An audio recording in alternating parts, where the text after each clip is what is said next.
और काफी कुछ चीजें मैं ब्लॉक केमिस्ट्री में हो सकता है स्क्रीन शेयर करके मेरे जो हैंडरिटन नोट्स हैं शेयर करके भी तुम्हें एक्सप्लेन करूं, क्योंकि लिखाने का ही है, इसमें लिखने का ही है मेन। तो okay, so these are the atomic number 5 plus 8 plus 18 plus 18 plus 32। ये इनके कुछ एटॉमिक नंबर्स आ गए हमारे पास फॉर बोरोन फैमिली। कोई बताएगा जनरल कॉन्फ़िगरेशन क्या है इसका? What is general configuration?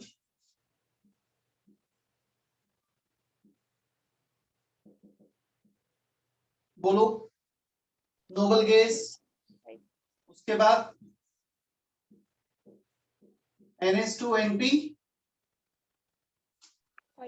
1 to 6। अरे बोरोन फैमिली का ना, बोरोन के लिए 1, right? 1s2 2s2 2p1 2s2 2p1 3s2 3p1 4s2 4p1 5s2 5p1 6s2 6p1।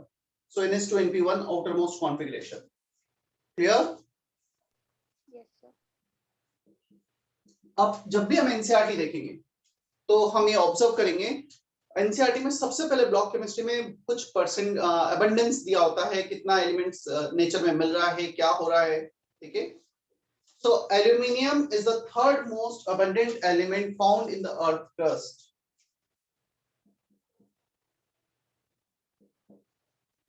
third most abundant element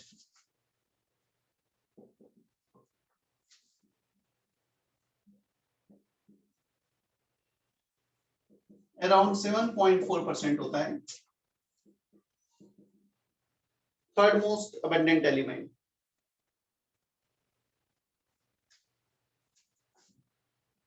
boron को लेकर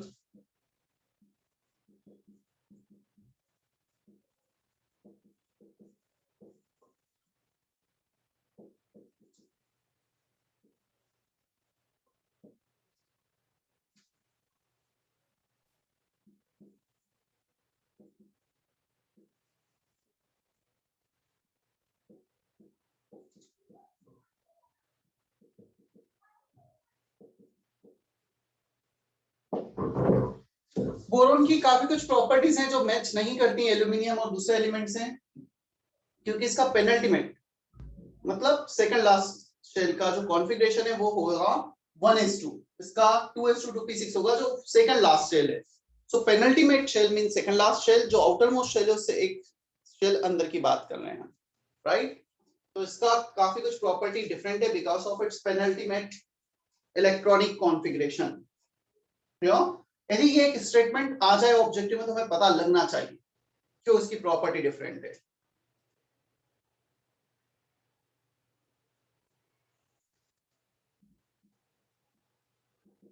फिजिकल प्रॉपर्टीज, कौन सा मेटल है कौन सा नॉन मेटल है इनमें? Any idea? बोरोन क्या है? Any metal. Metal. Boron metal है? Non metal. Boron is a non metal, hard crystalline solid and good conductor of electricity। देखो जनरली इलेक्ट्रिसिटी का गुड कंडक्टर होते हैं मेटल्स, नॉन मेटल्स नहीं होते, but we can have exception to this. जैसे carbon एक non metal है but diamond sorry graphite is a good conductor of electricity. तो ऐसा नहीं है कि नॉन मेटल्स बेड कंडक्टर होते हैं हमेशा ही, कुछ एक्सेप्शंस हैं उसके, ठीक है?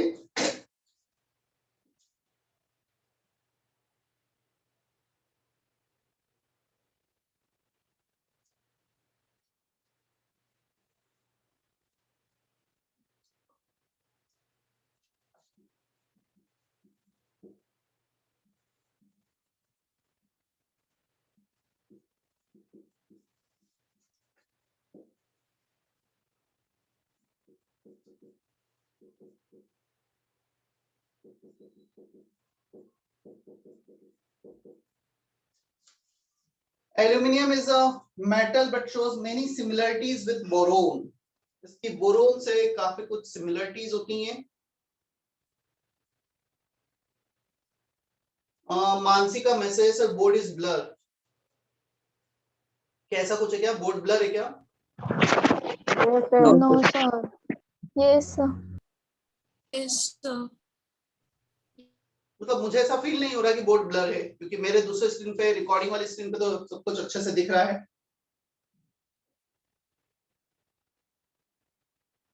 कितने लोगों को बोर्ड ब्लर दिख रहा है? हैंड रेज करो जरा।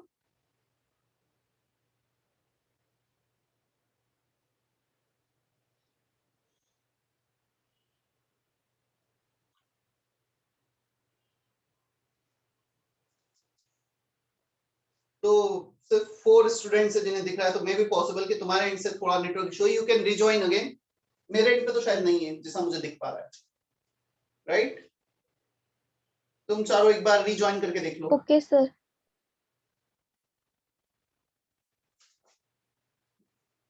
अब बचते हैं 3 elements, gallium, indium and thallium are almost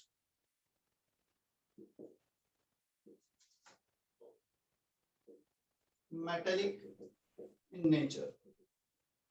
ये ऑलमोस्ट मेटेलिक नेचर के हैं। पहला नॉन मेटल है, दूसरा मेटल है बट काफी कुछ प्रॉपर्टी बोरोन से सिमिलर है। इवन एल्यूमिनियम के तो ऑक्साइड एम्फोटेरिक भी होते हैं, और एम्फोटेरिक ऑक्साइड जनरली होते हैं मेटलॉइड्स के, बट मेटल होके भी ये एम्फोटेरिक ऑक्साइड होता है Al2O3। बाकी फिर एक्सक्लूसिवली मेटेलिक नेचर के हैं।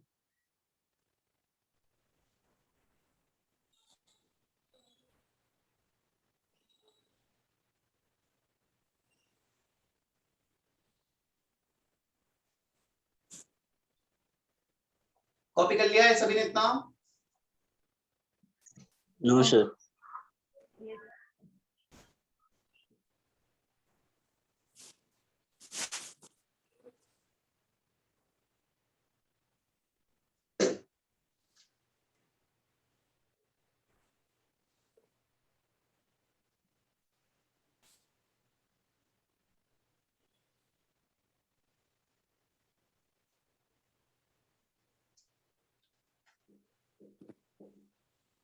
चलो कुछ प्रॉपर्टीज पे आते हैं अब। एटॉमिक रेडियस, ये वैसे हमने पढ़ा है पीरियोडिक प्रॉपर्टीज में भी।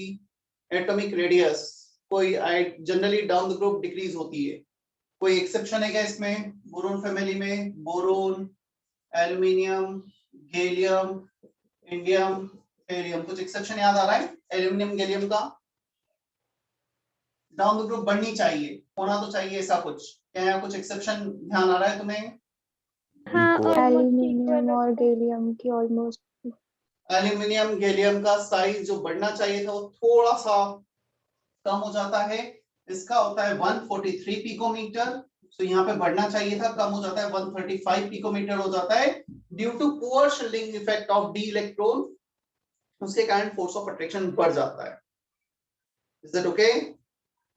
यदि मैं और भी वैल्यूज लिखूं, वैसे ये 2 वैल्यूज ज्यादा काम की हैं, बट स्टिल यदि मैं सारी वैल्यूज लिखूंगा तो एक जज कर पाओगे। ये होता है 88 पिकोमीटर, 143, 135। तो 88 से बड़ा है, फिर यहाँ पे आ जाते हैं 1।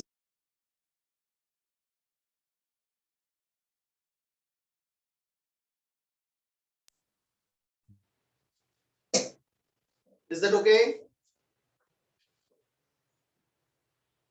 जो भी एक्सेप्शन दूसरे कलर से लिख लेना, हाईलाइट कर लेना। ये 2 वैल्यूज थोड़ी सी याद रहेंगी तो सही रहेगा ना। और इस एटॉमिक रेडियस के वजह से बहुत सारी प्रॉपर्टीज है जहां पे एक्सेप्शंस क्रिएट हो जाता है। यहाँ पे भी तुम देखो कि साइज जितना बढ़ना चाहिए उतना नहीं बढ़ रहा है because of poor shielding effect of F electrons. यहाँ पे एफ इलेक्ट्रॉन्स ऐड हुए, यहाँ पे डी इलेक्ट्रॉन हुए। इसमें पी है, इसमें डी और एफ दोनों है। इसमें सिर्फ एस और पी है, इसमें एसपी के साथ डी भी आ गए। आयोनाइजेशन एनर्जी, चलो आयोनाइजेशन एनर्जी होना तो ये ट्रेंड चाहिए था डाउन द ग्रुप, कम होना चाहिए। As size increases ionization energy decreases. तो एक्सपेक्टेड था बोरोन का एल्यूमिनियम से ज्यादा होता भी है, फिर गैलियम का इससे ज्यादा बट अपोजिट होता है क्योंकि इसका साइज कम हो गया है, फिर इंडियम से गैलियम का ज्यादा एक्सपेक्टेड, फिर यहाँ पर साइज में बहुत कम डिफरेंस है तो थेलियम का आयोनाइजेशन एनर्जी इंडियम से ज्यादा हो जाता है। So there are two exceptions here, या ये बोल सकते हैं इनका ऑलमोस्ट इक्वल भी है, एक का 577 किलो जूल, एक का 579, ऑलमोस्ट इक्वल। ठीक है, एक्सपेक्टेड था डाउन द ग्रुप कम होना चाहिए, एक्सेप्शन, ये भी एक्सेप्शन है।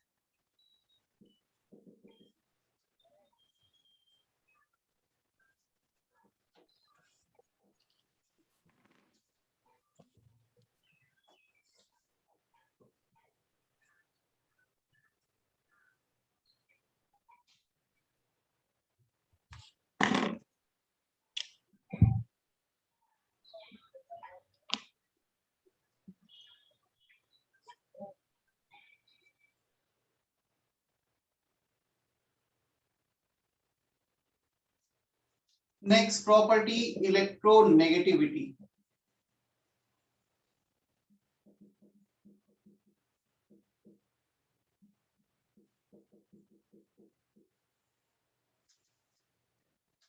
इलेक्ट्रोनेगेटिविटी क्या लगता है, down the group metallic nature बढ़ता है कम होता है?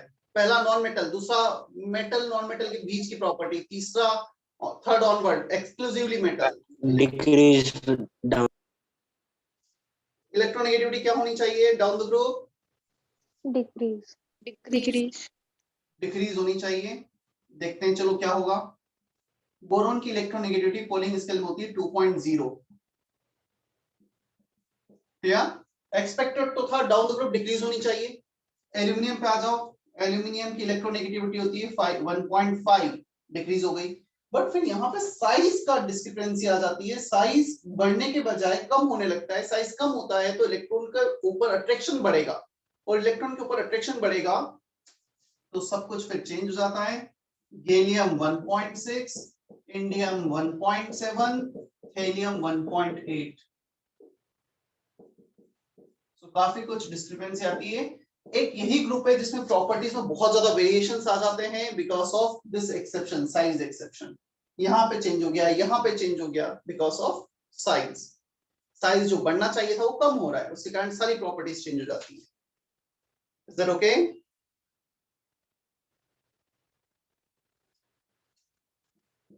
Electronegativity decreases from B to Al as expected, but then increases from Al to Tl, aluminum to thallium, due to discrepancy in size.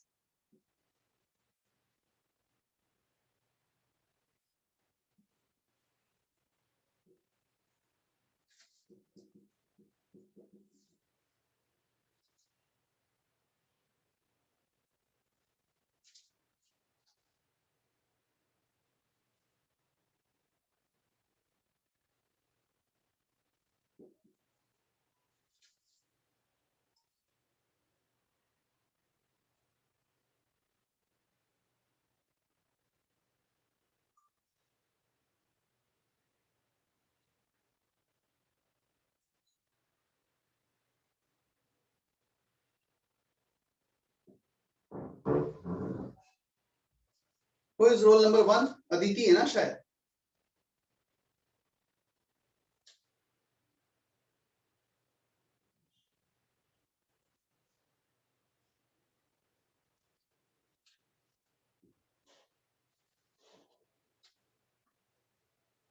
तुम देखोगे जैसे जो प्रॉपर्टीज हैं, अब कुछ रेगुलर प्रॉपर्टीज हैं, कुछ एक्सेप्शंस हैं, मतलब nothing to explain them much, no doubt. कुछ रीजंस मैं दे रहा हूँ, रीजन से याद करने में इजी रहता है, बट चीजें लर्न करनी है।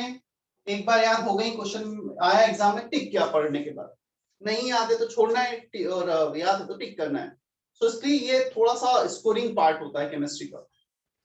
ये चीज ऐसी होती है हम श्योर होते हैं, हम पढ़ के गए तो फिर तो कर ही लेंगे। न्यूमेरिकल्स में काफी बार ऐसा होता है हम पढ़ के भी जाते हैं, कुछ टफ आ गया तो थोड़ा मुश्किल बन सकता है, हो सकता है।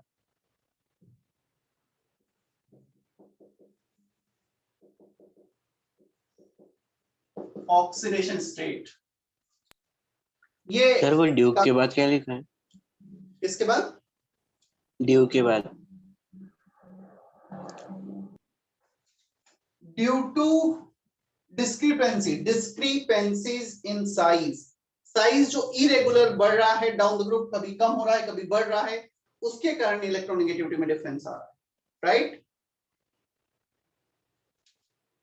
क्लियर? ऑक्सीडेशन स्टेट, ये भी तुमने पीरियोडिक में पढ़ा होगा। इनर्ट पेयर इफेक्ट कुछ याद आ रहा है? होना तो चाहिए NH2 3 electron outer most shell में, सो +3 होना चाहिए था, but last 3 elements can also show +1 oxidation state. +1 क्यों शो करते हैं? Due to inert pair effect. याद है इनर्ट पेयर इफेक्ट क्या है, या मैं एक्सप्लेन करूं वापस से? एक बार एक्सप्लेन कर दीजिए सर। देखो इनर्ट पेयर इफेक्ट क्या है। इनर्ट पेयर इफेक्ट में NH2, ये मैं लिखा दूं क्या इनर्ट पेयर इफेक्ट एक बार का? हाँ सर। यस हाँ सर। कंप्लीट करके इनर्ट पेयर इफेक्ट लिखा देता हूं मैं, ठीक है, क्योंकि वो हर ग्रुप में आएगा भी आगे जाकर।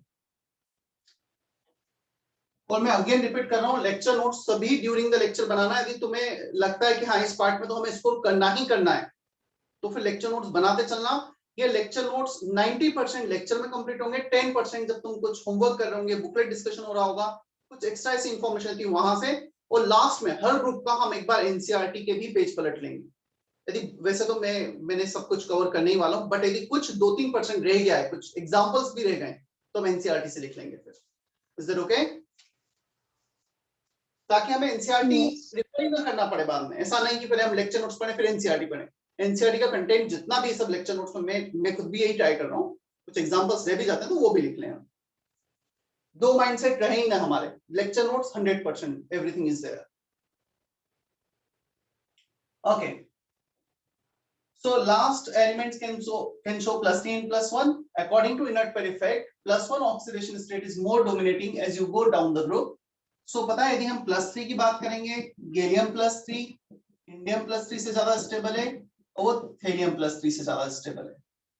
If you talk about +1, gallium +1 is less than, stability is less than iron +1, और Tl+1 का स्टेबिलिटी सबसे ज्यादा। इसका मतलब ये हुआ लास्ट एलिमेंट का +1 स्टेबिलिटी +3 स्टेबिलिटी से ज्यादा है। But if we talk about second last element, indium +1 का स्टेबिलिटी इंडियम +3 से ज्यादा कम होगा। समझना आगे।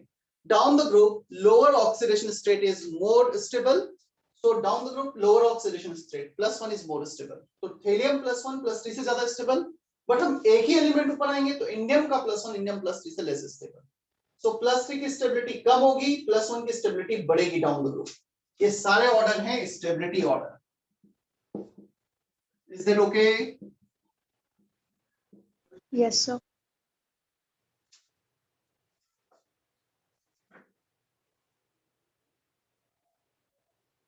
एक कंपाउंड में से ये होता है GaCl2। इसमें हमें देख के लगता है गैलियम तो +2 में, यहाँ पे basically it exist in this form Ga+1 GaCl4- इस फॉर्म में एग्जिस्ट करता है। ये गैलियम +1 में है एंड दिस गैलियम इज +3। सो +1 +3 का एवरेज वैल्यू यहाँ पे आ जाता है +2। अदरवाइज GaCl2 कुछ होता नहीं है, right?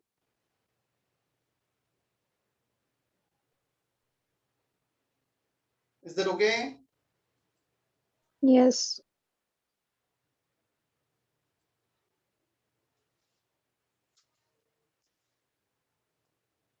Sir Yes.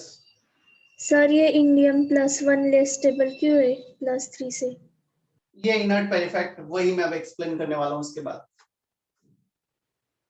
Because of inert pair effect.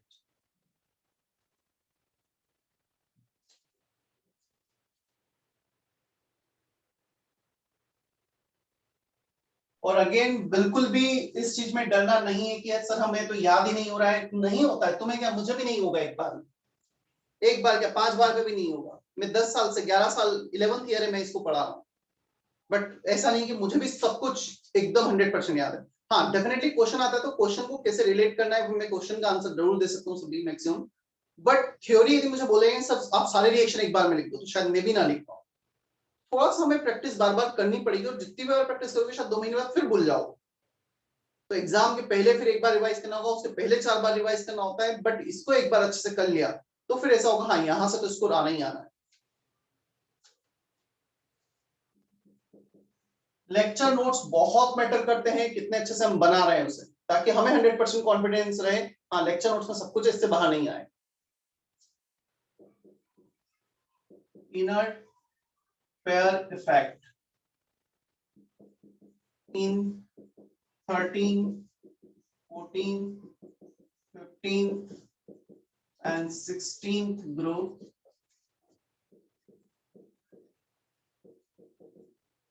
on moving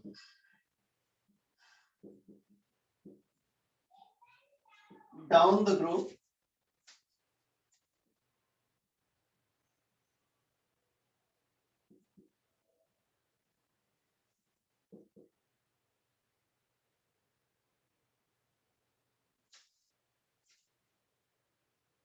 stable oxidation state decreases by 2 units as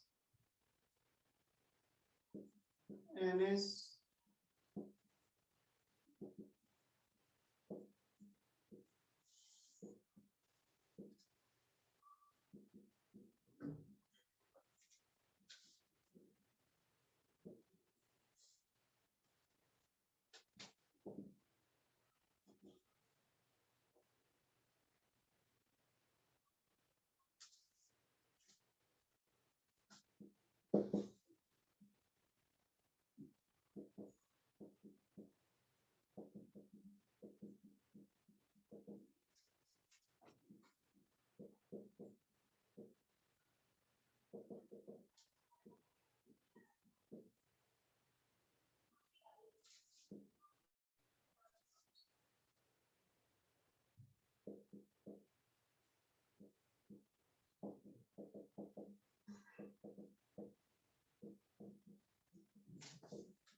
देखो एक मिनट बोर्ड पे देख लो, यहां पर ग्रुप 13 टू ग्रुप 18 मतलब ऑक्सीजन फैमिली तक मेनली एप्लीकेबल होता है। बोरोन एल्यूमिनियम +3, सिमिलरली ये +4, ये +5, डाउन द ग्रुप +5 +3 मतलब +5 के बजाय +3 ऑक्सीडेशन स्टेट भी ये शो कर सकते हैं। यहाँ पे +4 +2, यहाँ पे +3 +1 मतलब 2 यूनिट से ऑक्सीडेशन स्टेट डिक्रीज होता है। वो बताते हैं क्यों होता है। पहले तो हम ये देख लेते हैं इनर्ट पेयर इफेक्ट का फाइनल रिजल्ट क्या है। उसका रिजल्ट है the lower oxidation state for the lowest element is more stable। इसके लिए +3 ज्यादा स्टेबल, इसके लिए +2, इसके लिए +1। क्लियर? तो इनके लिए ये ऑक्सीडेशन स्टेट कुछ ज्यादा स्टेबल है और इन सभी के लिए ये +1 शो तो कर सकते हैं but the +3 +4 +5 they are more stable. जो मैं सर्कल कर रहा हूं ना वो ज्यादा स्टेबल ऑक्सीडेशन स्टेट है। ठीक है? So it is dominating for the last element. अब होता क्या है, इनका कॉन्फ़िगरेशन है सभी का NH2 NP1 for this, NP2 NP3, तो मैं NPX ले लेता हूं, 1 2 3 4 जो भी रहेगा। When we go down the group, we need to add electrons in D and F subshell, and D and F subshell have poor shielding effect। उनका shielding effect poor है, so जो last element है उसमें बहुत dominate करेगा poor shielding effect, तो force of attraction nucleus की तरफ बढ़ जाएगा। मुझे बताओ कौन सा ऑर्बिटल सबसे क्लोज होता है न्यूक्लियस के sp-df में? Which one is the closest to the nucleus? S। तो S ज्यादा क्लोज है, इसका फोर्स ऑफ अट्रैक्शन ज्यादा बढ़ जाएगा। तो यदि फोर्स ऑफ अट्रैक्शन न्यूक्लियस की तरफ बढ़ेगा, क्या अब ये इलेक्ट्रॉन रिएक्शन में पार्टिसिपेट करेंगे? क्या ये इलेक्ट्रॉन एलिमेंट लूज कर पाएगा? क्या इनके कारण वो प्लस ऑक्सीडेशन स्टेट शो कर पाएगा? नो। नहीं। तो ये इलेक्ट्रॉन पार्टिसिपेट नहीं करेंगे। जो ये +3 शो कर रहे थे, नीचे वाला +1 करेगा। +3 कर सकता है बट +1 इज मोर स्टेबल। आया समझ में इनर्ट पेयर इफेक्ट? अभी यस। कर लो जल्दी से कॉपी।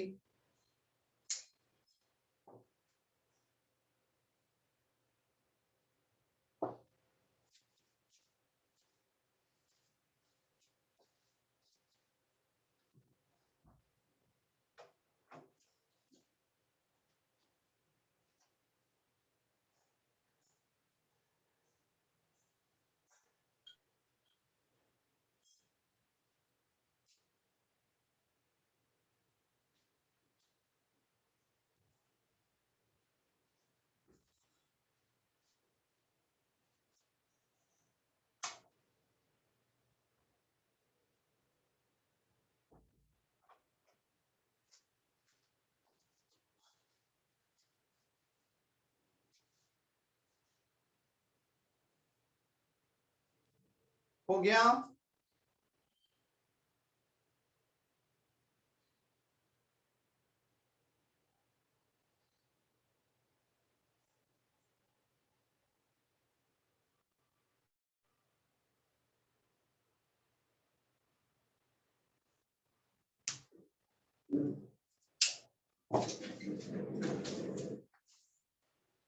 चले हम आगे। Yes.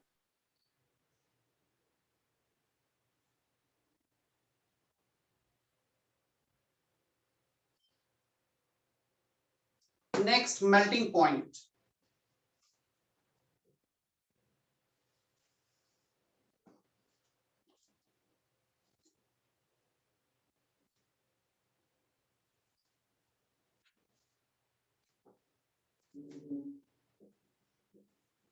Next property melting point।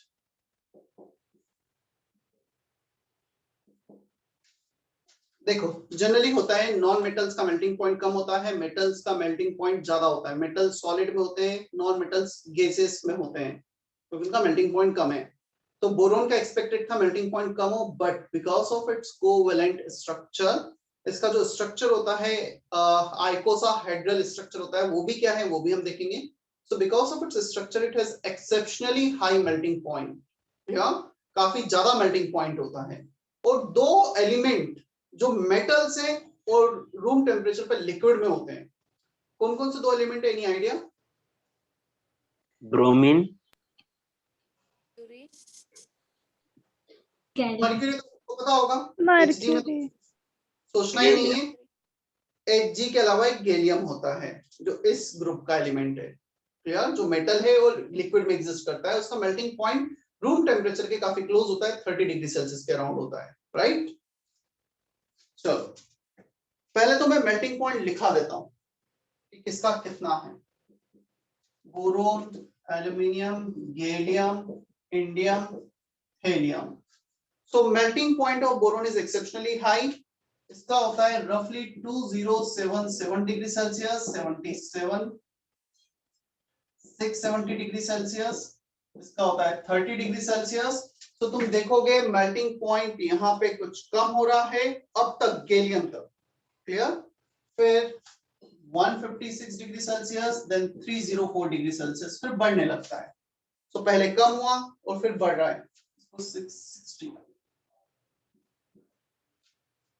So first it decreases till gallium, gallium का मिनिमम है, फिर ये बढ़ने लग गया।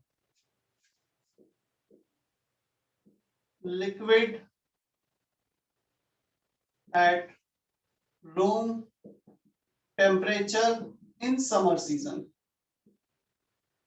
क्योंकि जनरली समर सीजन में रूम टेम्परेचर 25 डिग्री से ज्यादा होगा, 30-35 होता है ना। Is that okay? Yes.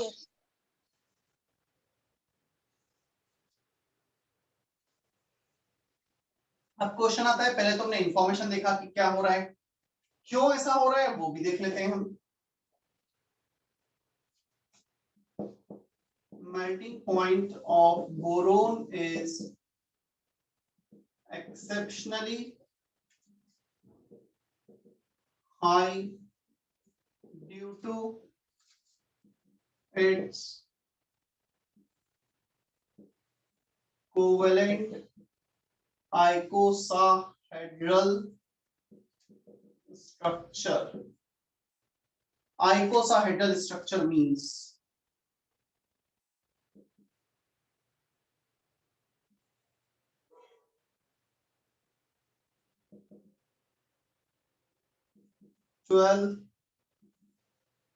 corners, 20 triangular faces. इसमें 12 कॉर्नर्स होंगे, 20 ट्रायंगुलर फेसेस होंगे। कुछ ऐसा होगा, देखना बोर्ड पर ना, एक कॉर्नर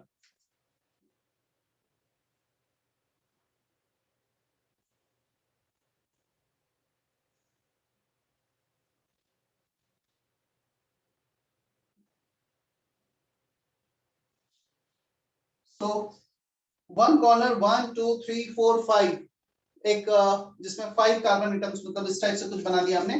5 कॉर्नर सी, टोटल 6 कॉर्नर हो गए।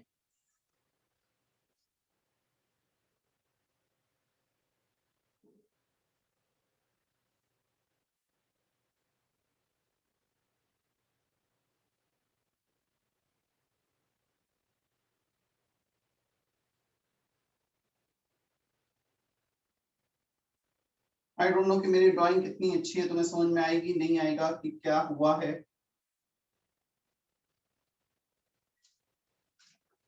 1 2 3 4 5 कॉर्नर्स, नीचे 5 कॉर्नर्स, ऊपर एक, नीचे एक, टोटल 12 कॉर्नर्स आ रहे हैं।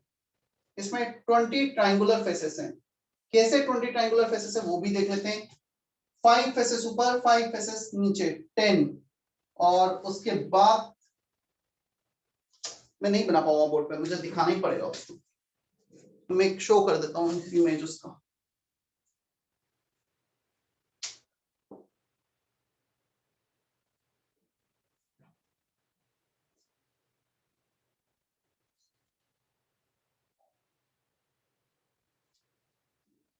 करता हूँ, मैं एक इमेज दिखाता हूँ उसको।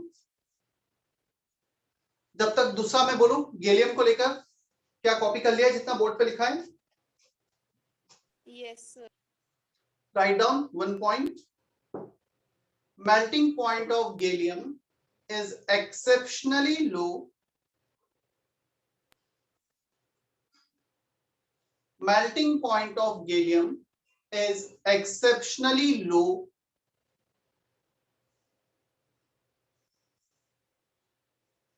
due to its intermediate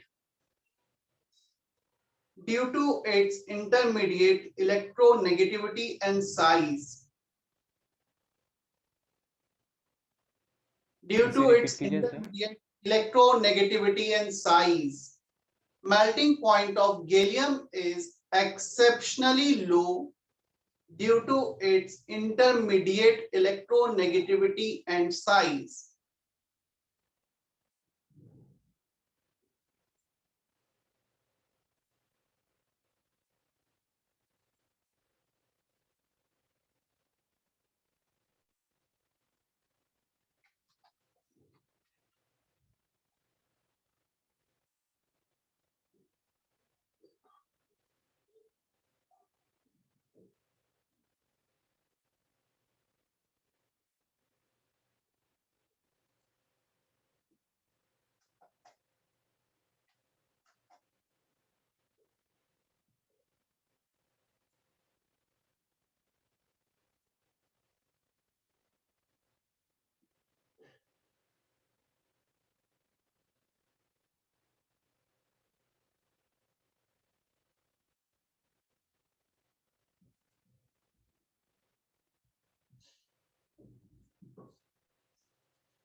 Is it visible?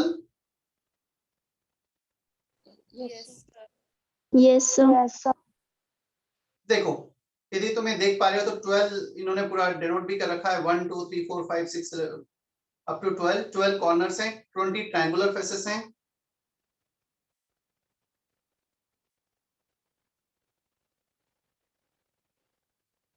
शायद ये स्ट्रक्चर में, पहला वाले स्ट्रक्चर में तुम थोड़ा अच्छे से विजुलाइज कर पाओगे। कर पा रहे हो? 12 कॉर्नर्स, 20 ट्रायंगुलर फेसेस, काउंट करो, 20 ट्रायंगुलर फेसेस मिल रहे हैं तुम्हें?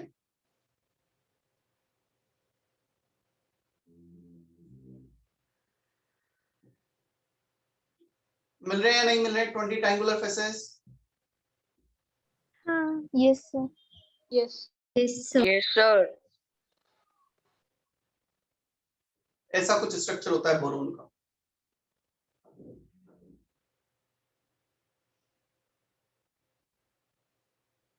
ठीक है, चले हम आगे। Yes, sir.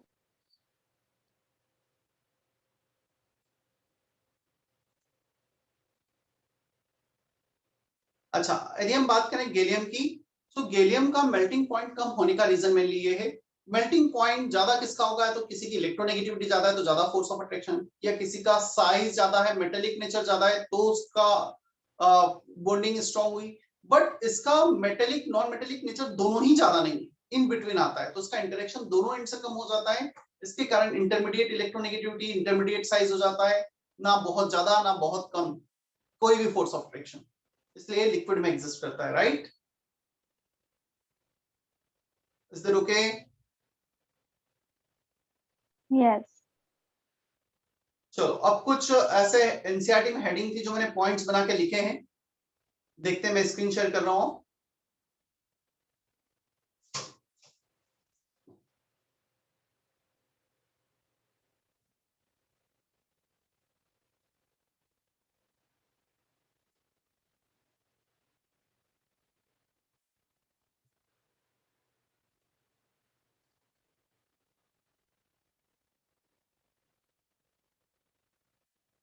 Is it visible properly?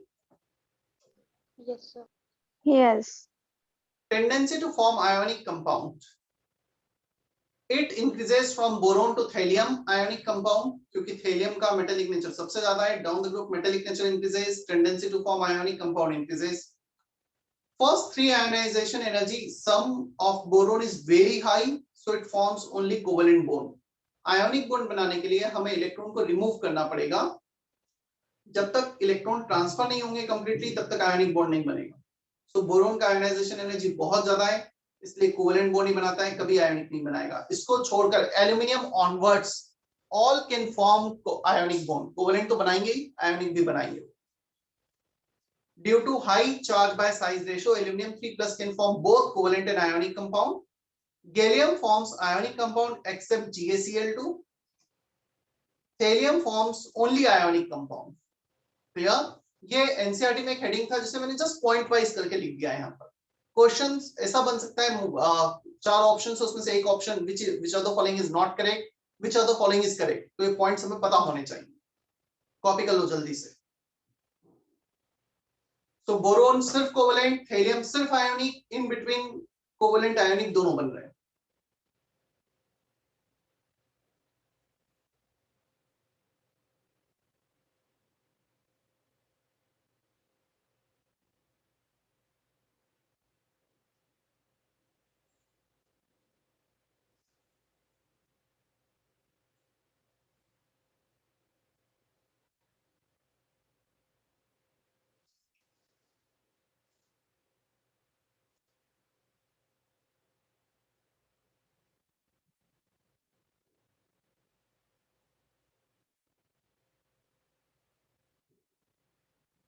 हो गया copy? No, sir.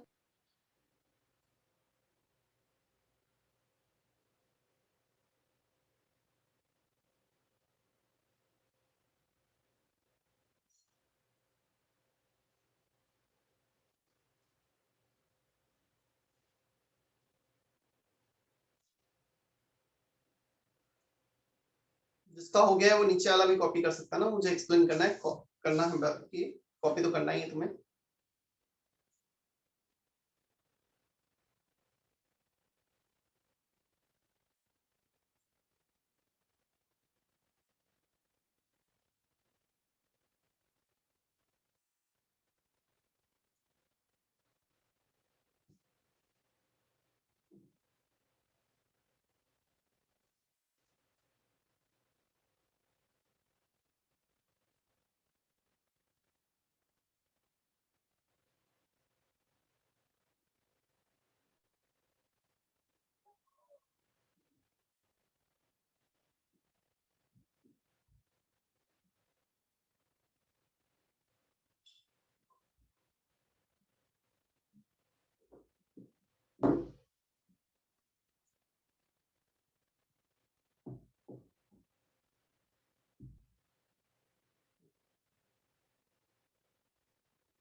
Reaction with air.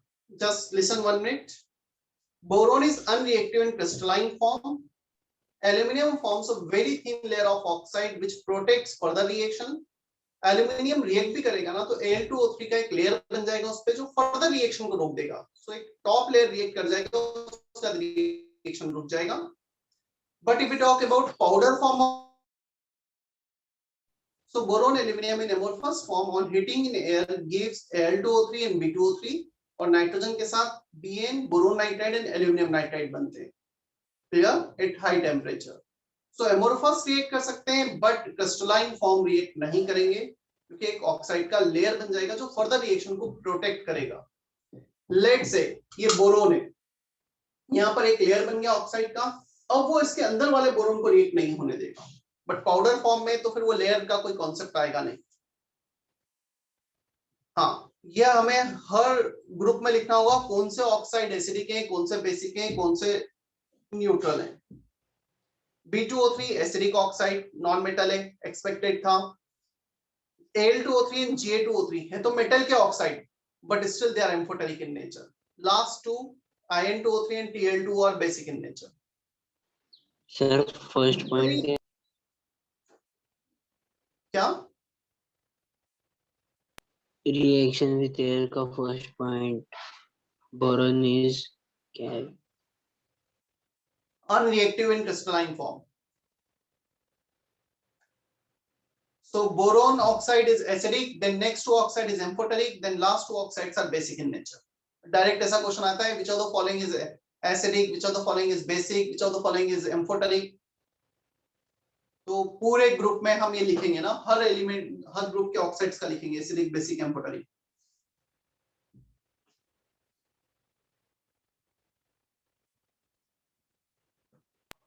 Sir वो ऊपर का लिखो ना थोड़ा बाकी।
डन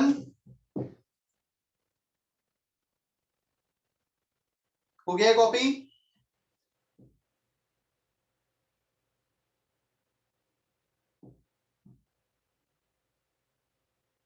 मैं टाइम दे रहा हूँ, लेक्चर में ही कॉपी कर लेना, क्योंकि मुझे पता है फिर लेक्चर के बाद तुम मादा लेजीनेस में छोड़ दोगे, कर दोगे। बेटर है लेक्चर में ही पूरे नोट्स अच्छे से प्रिपेयर हो जाएं।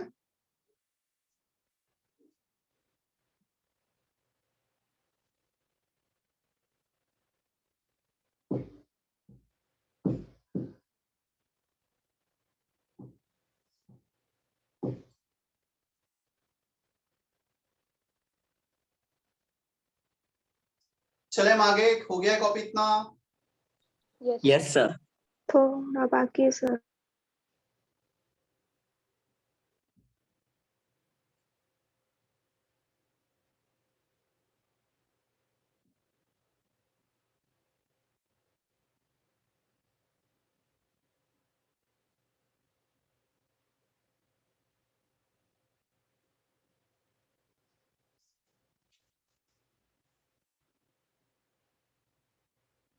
इस वीक में और भी लेक्चर है मेरे या नहीं है?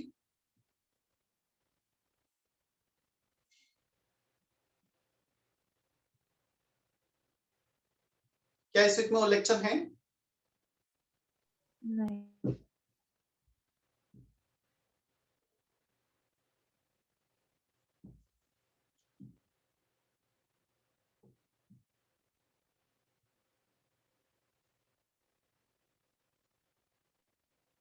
Okay, reaction towards acid and alkalis, acid और बेस के साथ रिएक्शंस, बोरॉन फैमिली का जनरलाइजेशन ये है, metals can react with acids, non-metals can react with base, and metalloids can react with both acid and base. Generalization, exceptions definitely हो सकते हैं।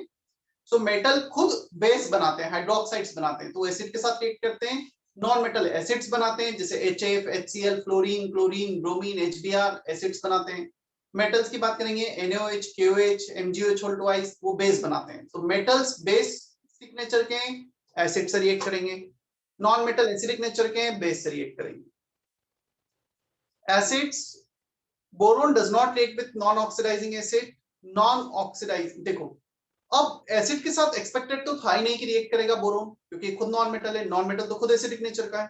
अब नॉन ऑक्सीडाइजिंग वर्ड इसलिए यूज किया है, यदि हमने ऐसा एसिड ले लिया जो ऑक्सीडाइजिंग है तो एसिड बेस रिएक्शंस तो नहीं करेगा, but it can oxidize by acid. Boron 0 से +3 में ऑक्सीडाइज हो सकता है यदि ऑक्सीडाइजिंग एसिड है, लाइक HNO3।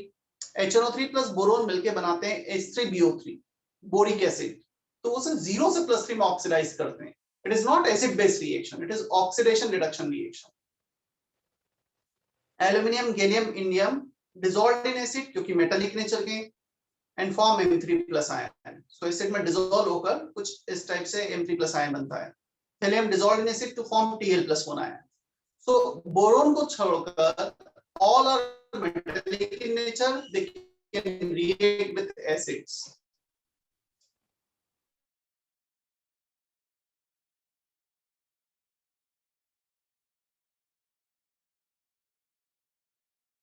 ठीक है,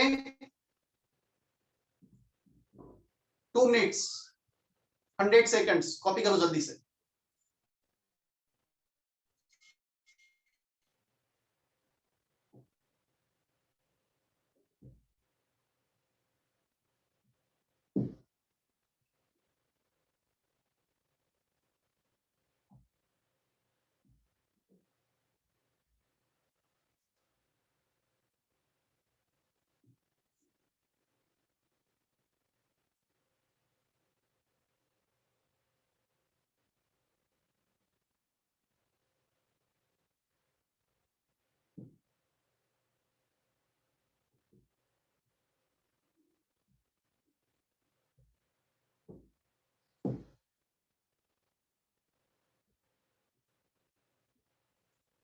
हो गया?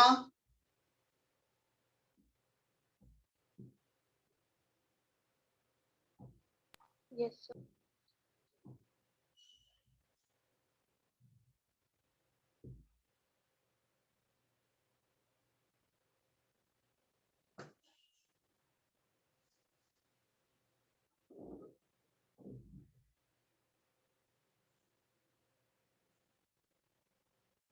एल्यूमिनियम एंड गैलियम, इन दोनों के लिए हमने देखा था इनके ऑक्साइड्स एम्फोटेरिक थे। Amphoteric means which can react with both acid and base. देखते हैं इनके रिएक्शंस अल्कली के साथ। Alkali means base. First point, boron dissolved in fused alkali to form borate and hydrogen. Fused means molten form of alkali, उसमें dissolve हो जाएगा boron, होना भी चाहिए था, नॉन मेटल है, बेस से रिएक्ट कर लेगा और हाइड्रोजन को रिलीज करेगा। बोरेट क्या होते हैं ये भी पता लगेगा। Aluminium and gallium dissolved in fused aqueous alkali. वैसे तो ये मेटल से एक्सपेक्टेड नहीं था कि अल्कली के साथ रिएक्ट करेंगे, but they can show amphoteric nature, hence they can also react with base. तो ये एसिड बेस दोनों से रिएक्ट करेंगे। एल्यूमिनियम जब NaOH से रिएक्ट करेगा, NaLO2 कुछ बनेगा, एक्सेस ऑफ H2 मतलब एक्वस सॉल्यूशन रहा तो ये कॉम्प्लेक्स कंपाउंड बनेगा NaAlOH4। फ्यूज्ड फॉर्म में रहा तो NaLO2 बनेगा। तो जब पानी एक्सेस में तो ये कॉम्प्लेक्स कंपाउंड बन जाएगा। Indium thallium remains insoluble even on heating as expected. Metal will not dissolve in alkali, will not react with, dissolve और not react करना, both are same thing ना। dissolve तभी होगा जब वो react कर रहा है हमसे। क्या तीनों पॉइंट क्लियर है? यदि हमें ये समझ में आता है इसमें कौन सा मेटल है, कौन सा मेटलॉइड है, कौन सा एम्फोटेरिक है, कौन सा मेटल्स एक्सक्लूसिवली मेटल है, तो फिर हम इजीली रिएक्शन प्रिडिक्ट कर पाएंगे। बोरोन एसिड के साथ रिएक्ट नहीं करेगा और बेस के साथ रिएक्ट करेगा। एल्यूमिनियम गैलियम दोनों के साथ रिएक्ट करेंगे, एम्फोटेरिक है। इंडियम थेलियम एसिड के साथ रिएक्ट करेंगे बट बेस के साथ नहीं करेंगे क्योंकि मेटल्स हैं।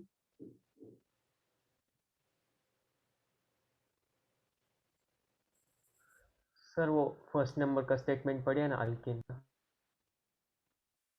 Boron dissolves in fused alkali to form borate and hydrogen.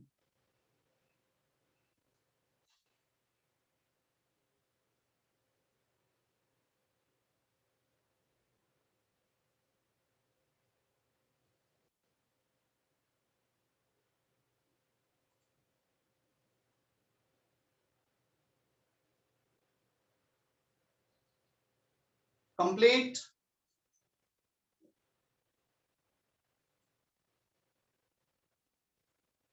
चले हम आगे। Yes. Yes, sir. Sir, please wait.